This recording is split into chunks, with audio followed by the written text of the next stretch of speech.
have a tie, but there's really not a lot to separate these guys. But what I would also say is this. These next couple of guys that we talk about that are number twos, they have a chance to unseat Power as number one. So let's have a look at those guys. Number two would be Dylan Guenther. The Edmonton Oil King right winger, he's a gifted goal-scoring shooter, but he has above-average ability to make plays. His 200-foot game is far from a finished product, but he does show a real willingness to work when he doesn't have the puck.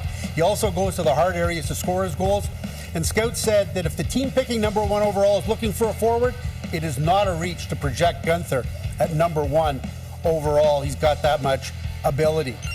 Number two, Simon Edvinsson, the Frölunda defenseman.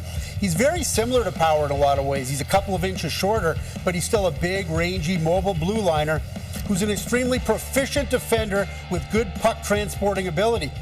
Now, some scouts wonder if his offensive upside will be as good as Power or would be high end, but he will get the upcoming Under-18 World Championships to make a bid to unseat Power as the top defenseman in this defenseman-heavy draft.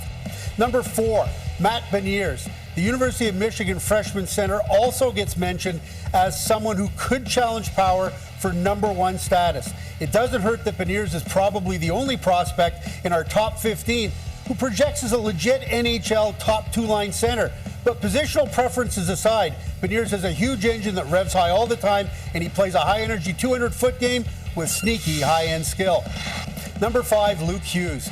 The U.S. Under-18 strong skating defenseman is the younger but bigger brother of New Jersey Devils center Jack Hughes and Vancouver Canuck blue liner Quinn Hughes.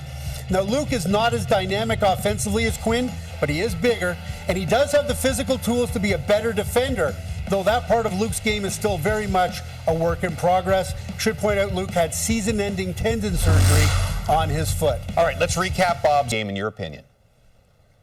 Well, it is the IQ. He's got an exceptional command of the game in every single area, every single situation. And it doesn't matter where he is on the ice or what situation he is confronted with, he meets the challenges. He's so good at being 1 and 2 steps ahead of the game. I've compared him with the hockey sense element to Chris Pronger. Nobody's going to have the same edge or meanness that Chris Pronger had. But that ability to be in control of the game in every single regard is what defines Owen Power. Now, like his brother Quinn, Luke is a left defenseman, but how is he his own man on the blue line? And he is his own player. And he doesn't lack any of the confidence that Quinn has as a defenseman, carrying the puck, holding the puck. But from a style point of view, he reminds me a lot of Morgan Riley. The ability to skate, to get the puck moving through the neutral zone, get into the offensive zone, break down defenders, open up opportunities for teammates, and he's a really competitive defender. He kills penalties, he gets involved below the circles, and he will be physical. Very different than Quinn. Nobody's going to be as high-end offensively as Quinn, but Luke Hughes is a really well-rounded defenseman. Well, as Bob and Craig mentioned, he is carrying on what has become a fine family tradition as far as high-ranked players in the draft following 2018 number 7 pick Quinn, 2019 number 1 Jack, and appears certain to complete an unprecedented family hat trick. 3 brothers chosen among the top 10. The Stahl brothers hold the current standard. Eric and Jordan selected second overall. Eric and Jordan selected second overall. Eric by Carolina in 2003, Jordan by Pittsburgh in 2006.